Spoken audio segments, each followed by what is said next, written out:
భవిష్యత్ అవసరాలని దృష్టిలో పెట్టుకొని మరో 100 ఏళ్లకు ఉపయోగపడేలా నిమ్స్ ని విస్తరిస్తున్నట్టు చెప్తోన్న నిమ్స్ డైరెక్టర్ బీరప్పతో మా ప్రతినిధి అజయ్ ఫేస్ టు ఫేస్. సగటున రోజుకు 3500 వరకు ఓపీ నమోదవుతుంది. అసలు నిమ్స్ హిస్టరీ ఏ విధంగా ఉంది, నిమ్స్ ఎక్కడ స్టార్ట్ అయింది, ఈరోజు ఎక్కడి వరకు రీచ్ అయింది, వైద్యులు రోగులకు అందిస్తున్నటువంటి సేవలు ఏ విధంగా ఉన్నాయన్నది నిమ్స్ డైరెక్టర్ బీరప్ప మనతో ఉన్నారు. ఆయన అడిగి మరిన్ని విషయాలు తెలుసుకునే ప్రయత్నం చేద్దాం. సార్, ముందుగా మీకు కంగ్రాట్స్. ఒకరోజు అత్యధికంగా 4000 ఓపీ చూశారు, అదేవిధంగా ఎమర్జెన్సీ ట్రీట్మెంట్ కూడా అందిస్తున్నారు. అసలు నిమ్స్ ప్రస్థానం ఎక్కడ మొదలైంది, ఎక్కడి వరకు రీచ్ అయింది సార్? దీని వెనకాల మా faculty doctors, nurses, technicians, class 4 employees, అలాగే మా సెక్యూరిటీ అందరు సిబ్బంది అందరూ కృషి వల్లనే ఈరోజు మనము అంతమంది 4000 మంది పేషెంట్లు, 4055 మంది పేషెంట్లని చూడగలిగాం. సో వీళ్ళందరూ లేకపోతే చూడలేము ఇంత పెద్ద నంబర్ పేషెంట్లని. పేరు నిమ్స్ ఆర్థోపెడిక్ హాస్పిటల్గా స్టార్ట్ అయింది. ఈ నిజాం ఇన్స్టిట్యూట్ ఆఫ్ మెడికల్ సైన్స్కి ఎప్పుడు మారింది సార్? అదే 1986-87లో అప్పుడు ఉన్న ముఖ్యమంత్రి గారు ప్లస్ కాకల సుబ్బారావు గారు అమెరికాలో ఉంటే వారు ఇక్కడికి తీసుకొచ్చి నిజాం ఆర్థోపెడిక్స్లో దీన్ని ఎట్లయినా కానీ Nizam institute of medical sciences చేయాలి అంటే బొక్కల్ దవాఖానతో పాటు ఆర్థోపెడిక్స్ డిపార్ట్మెంట్తో పాటు ఇంకా మిగతా సూపర్ స్పెషాలిటీ హాస్పిటల్ ఉండాలి, ఇంకా డిపార్ట్మెంట్స్ ఉండాలి, ల్యాబొరేటరీ డిపార్ట్మెంట్స్ ఉండాలని చెప్పేసి 1988-89 ఆ ప్రాంతంలో ఒక సపరేట్ యాక్ట్ తీసుకొచ్చి దీన్ని Nizam institute of medical sciences అని ఒక యూనివర్సిటీ హాస్పిటల్ చేశారు. సో యూనివర్సిటీ హాస్పిటల్ అయిన తర్వాత ఒక డిపార్ట్మెంట్ కాదు మల్టిపుల్ డిపార్ట్మెంట్స్ ఉండాలి అని చెప్పేసి ఒక 38 క్రమేణా, ఒకే రోజు కాదు కానీ క్రమేణా కొద్ది కాలం తర్వాత 38 డిపార్ట్మెంట్స్ ప్రస్తుతానికి ఉన్నాయి మన దగ్గర.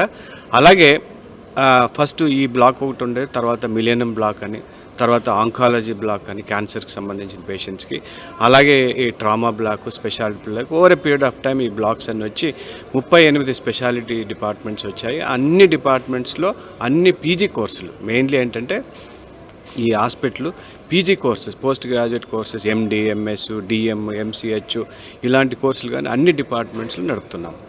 సార్, ముఖ్యంగా మనం ఒకటి చూడవచ్చు, సాధారణంగా కార్పొరేట్ హాస్పిటల్స్ ఉంటాయి, గవర్నమెంట్ హాస్పిటల్స్ ఉంటాయి, దీనికి మాత్రం మెడికల్ ఇన్స్టిట్యూట్ అనే ఒక పేరు ఉంది. ఇన్స్టిట్యూట్ అనే పేరు రావడానికి గల కారణం ఏంది, దాంట్లో ఉన్నటువంటి ప్రత్యేకత ఏంది? అంటే ఇది అటోనమస్ బాడీ అన్నమాట. అంటే ఏదైనా కానీ అపాయింట్మెంట్స్ కానీ లేకపోతే ఫైనాన్షియల్ బెనిఫిట్స్ కానీ కొంచెం ఎర్నింగ్ కెపాసిటీ కానీ మొత్తం ఒక యాక్ట్ ద్వారా దీనికి ఒక సఫిషియెంట్ బాడీ తయారు చేసి, అంటే ఎగ్జిక్యూటివ్ బాడీ అంటే హానరబుల్ హెల్త్ మినిస్టర్ గారు ఉంటారు, హెల్త్ సెక్రటరీ గారు ఉంటారు, ఫైనాన్స్ సెక్రటరీ గారు ఉంటారు, డైరెక్టర్, డీన్, ఇట్లా ఎగ్జిక్యూటివ్ బాడీ అని తయారు చేశారు. దాని మీద గవర్నింగ్ కౌన్సిల్ హానరబుల్ సీఎం గారు ప్రెసిడెంట్గా ఉంటారు, వైస్ ప్రెసిడెంట్గా హెల్త్ మినిస్టర్ గారు ఉంటారు, అలాగే చాలామంది మెంబర్స్ ఉంటారు. సో ఇట్లా ఒక బాడీ తయారు చేసి ఈ హాస్పిటల్ని ఒక అటోనమస్ ఇన్స్టిట్యూషన్గా తయారు చేసి యూనివర్సిటీ హాస్పిటల్ అంటారు. అంటే చదువు చెప్పటము ప్లస్ పేషెంట్ ట్రీట్మెంట్ ఇవ్వటము, అలాగే రీసెర్చ్ చేయటం. సో ఈ 3 ప్రధానమైన అంశాల మీద ఈ హాస్పిటల్ నడుస్తున్నది. సో మనం రోజు చూస్తున్నాం, ఇప్పుడు మీరు చెప్పినట్టుగా ఓపీ రోజు రోజుకు పెరుగుతుంది. దీనికి గల ప్రధాన కారణాలు ఏమి ఉంటాయని మీరు ఎక్స్పెక్ట్ చేస్తారు? సో మీకు తెలుసు, మన తెలంగాణ కానీ ఆంధ్రప్రదేశ్ కానీ లేకపోతే చుట్టుముట్టుండే స్టేట్స్ కానీ, సో వాటిలో ఏంటంటే చాలామంది పూర్ పేషెంట్స్ ఉంటారు. సో వాళ్ళు కార్పొరేట్ హాస్పిటల్కి వెళ్ళలేరు. సో అదిగాక మన హాస్పిటల్లో అన్ని ఫెసిలిటీస్ ఉన్నాయి, అంత ఎక్విప్మెంట్ ఉంది.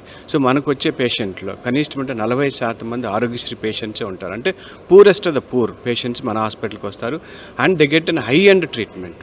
ఎంత కాంప్లెక్స్ ట్రీట్మెంట్ అయినా, ఎంత హై ఎండ్ ట్రీట్మెంట్ అయినా, ఎంత కాస్ట్లీ అయినా మన దగ్గర ఫ్రీగా ట్రీట్మెంట్ ఇస్తాం ఆరోగ్యశ్రీ పేషెంట్స్కి. అలాగే CM relief fund Aarogyasri patients, అలాగే employment health scheme, employers, teachers, retired అయిన వాళ్ళు వస్తారు. అలాగే జర్నలిస్టులు, మీలాంటి వాళ్ళు జర్నలిస్టులు కానీ మా దగ్గర వస్తారు. కాబట్టి 80% of the beds always filled with EHS, JHS, Aarogyasri and CMRF. So వీటి వల్ల మాకేంటంటే పేషెంట్ లోడ్ ఎక్కువగా ఉంటుంది. ప్లస్ మా మీద ఉండే నమ్మకం, మా డాక్టర్స్ మీద, మా సిస్టర్స్ మీద ఉండే నమ్మకము, డెడికేటెడ్ ఫ్యాకల్టీ ఇక్కడ ఉన్నారు కాబట్టి ట్రీట్మెంట్ బాగా అవుతుందని చాలామంది పేషెంట్స్ వస్తారు. అలాగే పేయింగ్ పేషెంట్స్, కొంతమంది పేయింగ్ పేషెంట్స్ 20% మంది మా దగ్గర పేయింగ్ పేషెంట్స్ వస్తుంటారు. ఇది మొత్తంగా చూసుకోవచ్చు. ఏదైతే నిమ్స్కి సంబంధించినటువంటి డిస్ట్రిక్ట్ కేవలం 600 బెడ్స్తో స్టార్ట్ అయినటువంటి Nizam orthopaedic hospital NIMS institute of medical సైన్స్గా రూపాంతరించడం, ఆ తర్వాత ప్రజెంట్ 1600 బెడ్స్, ఫ్యూచర్లో అవి 4000 బెడ్స్గా కూడా ఎక్స్పాన్షన్ చేసేందుకు కావాల్సినటువంటి చర్యలు తీసుకుంటున్నామని నిమ్స్ డైరెక్టర్ బీరప్ప చెప్తున్నటువంటి పరిస్థితి మనకు కనబడుతుంది. ముఖ్యంగా ఓపీ సేవలు రోజు రోజుకు పెరుగుతుండడంతో కొంత హాస్పిటల్ మీద ప్రెషర్ పెరుగుతుందన్నమాట వాస్తవమే. అయితే వాటిని ఎదుర్కొనేందుకు కావాల్సినటువంటి టెక్నాలజీని అందుబాటులోకి తీసుకొచ్చి నూతన పరిజ్ఞానంతో కూడా సేవలు అందుబాటులోకి తీసుకొస్తున్నామంటూ కూడా బీరప్ప చెప్తున్నటువంటి పరిస్థితి మనకు కనబడుతుంది. ఓపీ ఇన్పేషెంట్లతో పాటు ఎమర్జెన్సీ సేవలు అందించడంలో నిమ్స్ హాస్పిటల్ ముందుంటుంది. రోజుకు దాదాపు 60 నుంచి 80 మంది వరకు ఎమర్జెన్సీ సేవల్ని వినియోగించుకుంటున్నారు. సగటున రోజుకు 3500 వరకు ఓపీ నమోదవుతుంది. అసలు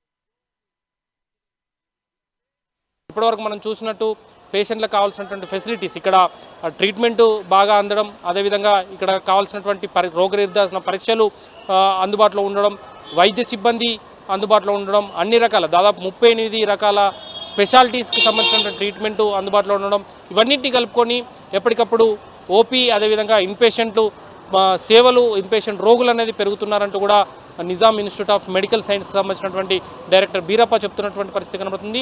అదేవిధంగా దాదాపు 64 సంవత్సరాల క్రితం ప్రారంభమైనటువంటి నిమ్స్ ఈరోజు ఆ స్థాయిలో వైద్య సేవలు అందిస్తుందంటే ఖచ్చితంగా మొదటి నుండి ప్రభుత్వం ఇస్తున్నటువంటి తోడ్పాటు అనేది కూడా ఇక్కడ ఉన్నటువంటి రోగులు వారి బంధువులు చెప్తున్నటువంటి మాట కూడా చెప్పుకోవచ్చు. కెమెరామెన్ ధనుంజయ, అదే 10 టీవీ, హైదరాబాద్.